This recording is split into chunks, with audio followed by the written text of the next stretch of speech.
আজকে যদি আল্লাহ দেয় আরো কামাবো, আর না দিলে নেই। তারপরে ঘর ভাড়া দিতে পারি না, আমি ঘর ভাড়া দিতে হয় এই হাওয়াই মিটার জন্য ঘর ভাড়া দিই। টাকার গরিব, টাকার লেগা পাঠাইতে পারে না।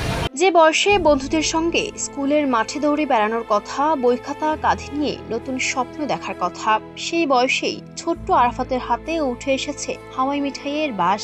রঙিন হাওয়াই মিঠাই বিক্রি করলেও তার নিজের জীবনটা যেন রঙিনহীন সংগ্রামের গল্প।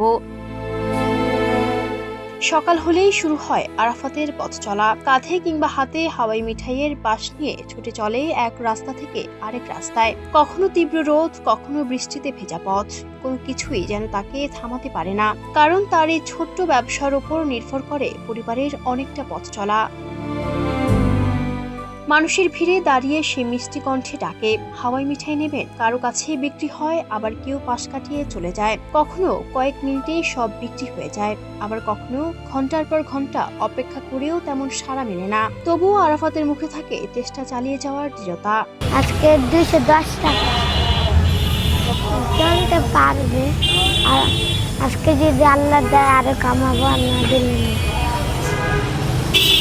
দিন শেষে হাতে যে কয়টি টাকা জমে সেটাই তার কাছে অনেক বড় কিছু।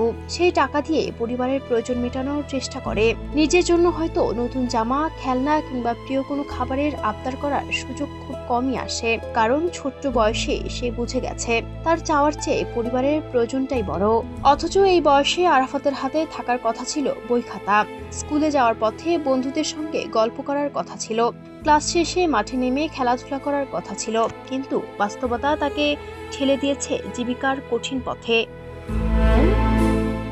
আরাফাতের কাছে এখন সবচেয়ে বড় প্রশ্ন, আজ কত টাকার হাওয়াই মিঠাই বিক্রি হলো, কাল আবার কত টাকা আয় করতে পারবে। এই হিসেবের মধ্যেই যেন হারিয়ে যাচ্ছে তার শৈশব। কখনো হয়তো কোনো শিশু তাকে দেখে নিজের হাতে থাকা খেলনাটি নিয়ে খেলতে থাকে, আর আরাফাত তখন দাঁড়িয়ে থাকে হাওয়াই মিঠাইয়ের বাস হাতে।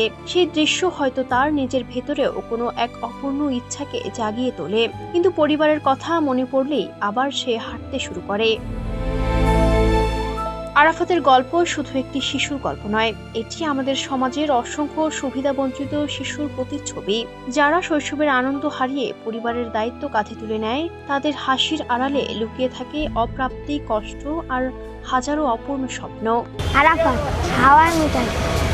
আমি টাকার অভাবে স্কুল পড়তে পারি না, মানে আম্মু আব্বু পাশে দাঁড়াতে পারি না, তারপরে স্কুলে পড়তে পারি না, তারপরে ঘর ভাড়া দিতে পারি না, আমি ঘর ভাড়া দিতে হয় এই হাওয়াই মিটার জন্য ঘর ভাড়া দিই।